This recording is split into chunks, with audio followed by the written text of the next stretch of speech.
Well, welcome back for day 2 and what I've subtitled Cleansing the Temple as we work through Passion Week. So as we pick up day 2, it'll be Monday as we go through this week. As we talked about briefly yesterday, the arrival of Jesus, the triumphal entry of Jesus into Jerusalem on Palm Sunday, all the excitement that was in the people. And, as you think of that group of people as Christ is coming into Jerusalem for the Passover week, and there had to be folks there, I would assume, that had seen Jesus, had seen his miraculous works, had heard his teachings for themselves.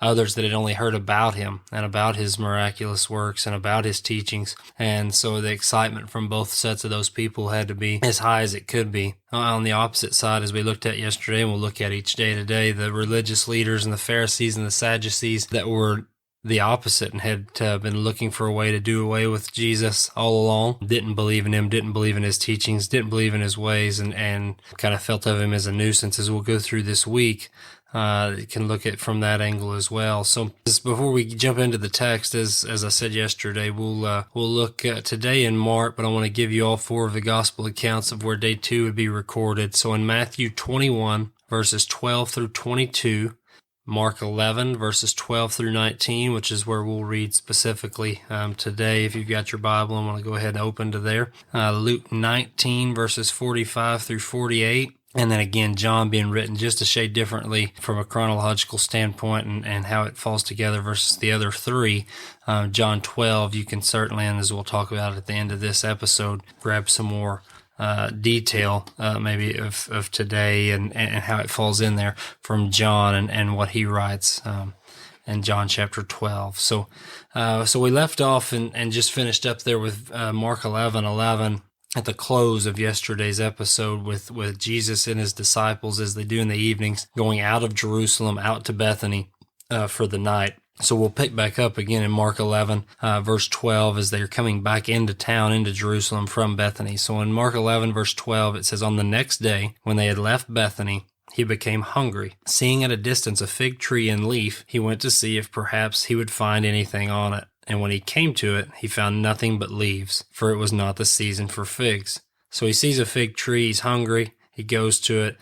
In leaf, it appears that it would have fruit maybe at that point.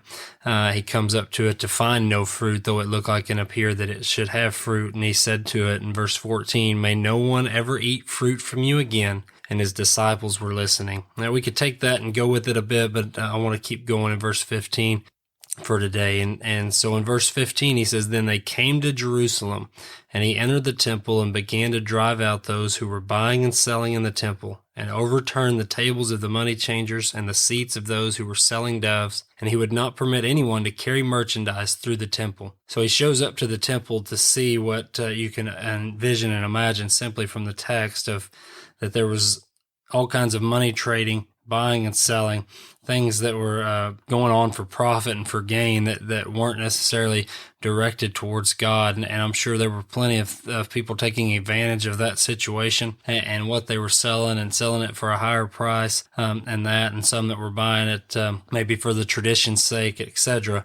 But the short version and the simplified version of that and the point of it is that the things that were going on in the temple weren't to praise and honor God, but to have transactions of business essentially, and focused maybe to more on money, which he's going to confirm here as we keep reading. So in verse 17, it says, "And he began to teach and say to them, 'Is it not written, my house should be called a house of prayer for all the nations? But you have made it a robber's den.' The chief priests and the scribes heard this and began seeking how to destroy him, for they were afraid of him, for the whole crowd was astonished at his teaching." So again, there Jesus lays it out like it is, and quotes there, from Isaiah 56 and Jeremiah 7 that talks about his house being a house of prayer, and they've made it into a robber's den.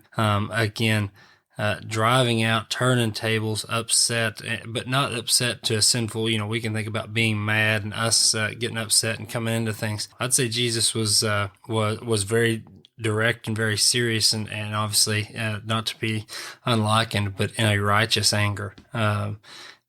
And a biblical, as we could look at it today for us, a scriptural come back again to is it not written? Has it not been written that my house shall be called a house of prayer for all nations, but you have made it a robber's den? So he gets things lined out. And again, you would think in verse 18, when it says, they began seeking how to destroy him, for they were afraid of him, for the whole crowd was astonished at his teaching. In Luke 19, it says in verse 47-ish, 48, it says, he was teaching daily and the people were hanging onto every word that he said. As I thought about that and I was studying on this, of the people that were excited when Jesus came into Jerusalem on Palm Sunday, the people that were excited to hear his teaching in the temple, the people, as Luke says, hanging on every word, yet the chief priests and the scribes began seeking how to destroy him. They were afraid of him. What were they afraid of? Because you would think that they would have agreed with his teachings. They were afraid of Christ. They didn't believe in him as who he said he was.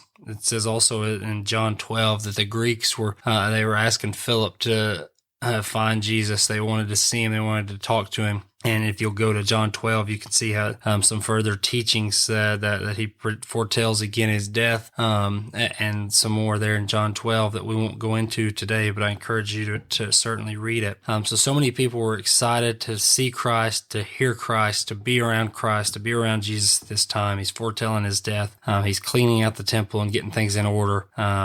And those religious leaders that were afraid of him, that were afraid for so many reasons of what he was there for, obviously didn't believe he was who he said he was, continue as the week's going to continue to build as we go. So that's all as verse 19 closes out Mark 11 for today. It says, when evening came, they would go out of the city. So again, as the evening comes, they're going to go out of the city. And then we'll pick back up tomorrow on day 3 with lots and lots of teaching that Jesus has there this week. So tomorrow will be packed full. So again, thank you very much for joining in. And as we get to look today at day 2 of Passion Week, I look forward to continuing on. Again, tomorrow will be a packed full day as Christ, again, during Passion Week, during the last week of his ministry, before he goes to the cross, and what he gets to unfold in that teaching tomorrow. Hope you'll join us back for that. Thanks for joining in today. We love y'all, and we will see you tomorrow.